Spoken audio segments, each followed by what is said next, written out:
Hello everyone, मैं फिर से आ गया हूँ एक और नई वीडियो लेकर के। तो आज हम सीखेंगे कोऑर्डिनेट ज्योमेट्री का टॉपिक। सभी रेडी हो? तो आज कोऑर्डिनेट ज्योमेट्री का टॉपिक सीखेंगे। तो कोऑर्डिनेट ज्योमेट्री क्लास 10 चैप्टर 7, इसमें ज्यादा तो कुछ है नहीं। हमारे पास सिर्फ और सिर्फ दो टॉपिक हैं। क्या? एक हाउ टू फाइंड डिस्टेंस और एक है हमारे पास सेक्शन फॉर्मूला।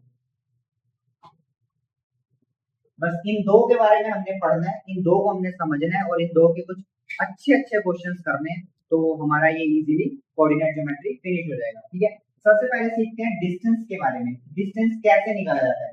मान लो हमारे पास दो पॉइंट है। पहले पॉइंट है x1y1, दूसरा पॉइंट है x2y2। तो इन दोनों पॉइंट के बीच में डिस्टेंस कैसे निकाला जाता है? वो डिस्टेंस फॉर्मूला लगा के निकाला जाता है। तो वो डिस्टेंस फॉर्मूला क्या होता है वो देखते हैं। मान लो ये पॉइंट ए है, ये पॉइंट बी है। तो ए से बी के बीच में जो डिस्टेंस निकलेगा उसको हम ए बी बोलेंगे। क्या बोलेंगे? ए बी बोलेंगे। और डिस्टेंस कैसे निकलेगा? Square root of x2 minus x1 का whole square plus y2 minus y1 का होल स्क्वायर। तो इस तरीके से, इस फॉर्मूले से, इस प्रोसीजर से हम दो पॉइंट्स के बीच का डिस्टेंस निकाल लेंगे। तो आई होप आप सबको ये डिस्टेंस निकालना समझ में आ गया होगा। कुछ नहीं है, x और x को आपस में सब्ट्रैक्ट करके स्क्वायर लगाना है, y एक्सिस को आपस में सब्ट्रैक्ट करके स्क्वायर लगाना है। बट एक चीज का ध्यान रखना मेरे बच्चों, एक छोटी सी चीज का ध्यान रखना। जो बच्चे गलती करते हैं वो मैं साथ के साथ बता देता हूँ। फॉर्मूला सबको याद होता है, अब एक्सपीरियंस तो आपको बता देता हूँ गलती क्या होती है। कई बच्चे ऐसे करते हैं x2 माइनस x1 का होल स्क्वायर और y1 माइनस y2 का होल स्क्वायर। नहीं नहीं नहीं, ऐसा नहीं करना। अगर आप x2 माइनस x1 कर रहे हो तो y2 माइनस y1 होगा। मतलब 2 वाली चीज पहले लिख रहे हो तो पहले ही लिखी जाएगी x2 माइनस x1 का whole square plus y2 minus y1 का होल स्क्वायर। बाकी ये स्क्वायर रूट के अंदर आएगा। तो इससे हम क्या निकाल लेंगे? डिस्टेंस निकालेंगे। समझ में आ गया सही बच्चों को? तो अब पहले हम डिस्टेंस निकालने के कुछ बेहतरीन क्वेश्चन कर लेते हैं जो हमें लगता है एग्जाम के पॉइंट ऑफ व्यू से इंपॉर्टेंट है, एंड देन हम सेक्शन फॉर्मूला पे मूव ऑन करेंगे। वैसे भी हमारी एक 7 चैप्टर कोऑर्डिनेट ज्योमेट्री के अंदर दो ही एक्सरसाइज है, 7.1 और 2। और 1 में टोटली डिस्टेंस के बारे में सिखाया गया है और 2 में सेक्शन फॉर्मूला के बारे में सिखाया गया है। तो कुछ क्वेश्चंस करते हैं। 7.1 के जो बेहतरीन क्वेश्चन है वो question number 6, question number 7, question number 8, question number 9 और क्वेश्चन नंबर 10 है। इस पे ही फोकस कीजिएगा, इसी से ही एक क्वेश्चन आपके एग्जाम में पूछा जाएगा। तो क्वेश्चन नंबर 7 से स्टार्ट करते हैं। तो क्वेश्चन नंबर 7 क्या कहता है बहुत अच्छे से आपको समझाया जाएगा और ध्यान देना जरा। Find the point on the x axis.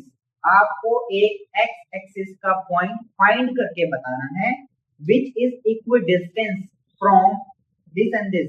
Equidistance का मतलब क्या होता है? एक बराबर डिस्टेंस से दोनों पॉइंटों के साथ जुड़ा हुआ है। देखो ध्यान देना, आपको किसका बताना है? एक्स एक्सिस का पॉइंट।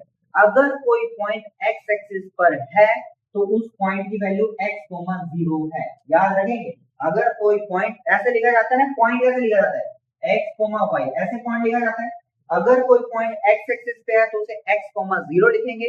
अगर कोई पॉइंट y एक्सिस में है तो क्या करेंगे मेरे भाई? तो उसे 0, y लिखेंगे। मतलब जिस एक्सिस पे होगा उसकी वैल्यू होगी और उससे अपोजिट वैल्यू 0 हो जाएगी। अगर x एक्सिस पे है तो x, 0, अगर y एक्सिस पे है तो 0, y। याद रहेगा। तो इस क्वेश्चन में हमें बोला था एक्स एक्सिस का जो पॉइंट है वो इक्वल डिस्टेंस मतलब एक बराबर डिस्टेंस पे है 2, -5 -2, 9 के साथ। तो आपको इस पॉइंट के बारे में बताना है, ये पॉइंट क्या है। ध्यान दो कैसे करेंगे। तो इस पॉइंट को ए मान लेते हैं, इसको बी मान लेते हैं, इसको सी मान लेते हैं। इक्वल डिस्टेंस देखो क्वेश्चन खुद ही बता देता है क्या करना है। मैथ इजी क्यों है? क्योंकि उसमें क्वेश्चन खुद कहता है बेटा ये करते हैं। बाकी जगह चीजों में हमें सोचना पड़ता है। मान लो अगर किसी ने पूछा है सीताराम की क्या लगती थी, तो क्या सोचना पड़ता है? लगती थी, बुआ तो नहीं लगती थी, मासी तो नहीं लगती थी, अच्छा अच्छा तो पत्नी लगती थी। तो हमने क्या करा? सोचा। हमें वो चीज याद होनी चाहिए तब जाकर हम आंसर दे पाए। बट मैथ में ऐसा कुछ नहीं होता। मैथ वेरी लो लेवल वैसे भी सब्जेक्ट होता है, सही बच्चों को अच्छा लगता है। देखो तो इसमें क्वेश्चन ने खुद बोला एक्स एक्सिस जो है वो दो पॉइंट तक इक्वल डिस्टेंस पर है। देन इक्वल डिस्टेंस में मतलब ए बी का जो डिस्टेंस होगा वो ए सी के डिस्टेंस के बराबर होगा। इक्वल डिस्टेंस का मतलब यही हुआ ना।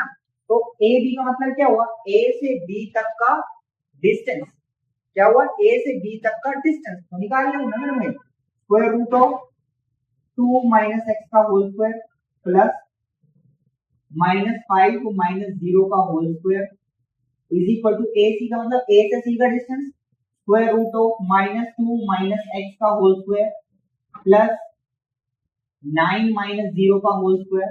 देन आप इसे सोल्व कर दो, आपकी एक्स की वैल्यू आ जाएगी और वो पॉइंट भी इजीली निकल जाएगा। तो सोल्व कैसे करेंगे, स्क्वायरिंग बोथ साइड कर दिया तो रूट गए, स्क्वायरिंग करा तो रूट गए, तो यहाँ बचा 2 माइनस एक्स का होल स्क्वायर। तो ऑब्वियसली सब बच्चों को पता है यहाँ आइडेंटिटी लगेगी a माइनस b के होल स्क्वायर की, तो क्या आती है a square plus b square minus 2ab, ये आ गया हमारे पास। प्लस -5 का स्क्वायर करेंगे तो कितना आएगा 25 आ जाएगा हमारे पास। नेक्स्ट इसमें मैंने इतनी बार बच्चों को समझाया तो बच्चे गलती तो बिल्कुल भी नहीं करेंगे मेरे वाले को। तो -2 माइनस एक्स का होल स्क्वायर की अगर बात हो रही है या -2 माइनस एक्स के होल क्यूब की बात हो रही है तो उसको देख के नर्वस आना नहीं है। माइनस अगर आप बाहर कॉमन लोगे ना तो -1 का स्क्वायर आ जाएगा जो कि प्लस होता है। इट मींस इसके अंदर आप प्लस की आइडेंटिटी खोल सकते हो। इट मींस यहाँ पर आपके लगेगा a square plus b square plus 2ab। समझ में आया। अगर same concept -a minus b का होल क्यूब होता तो माइनस बाहर आ जाता और वो क्यूब के साथ आता, तो मतलब माइनस लगना था। अंदर a प्लस b का होल क्यूब खोल देते फिर वो माइनस सबके साथ लगा देते। तो दिमाग क्लियर रखना है, ठीक है बच्चों। तो इसको आगे सोल्व कर देते हैं। प्लस 9 का स्क्वायर 81 आ जाएगा, तो एक्स स्क्वायर गायब हो गया, अपना अपना अपना 4 से 4 कट गया और 4 प्लस का था, इधर के माइनस का होगा तो -8x हो गया। 25 उधर चले जाएगा तो 81 माइनस 25 आ जाएगा।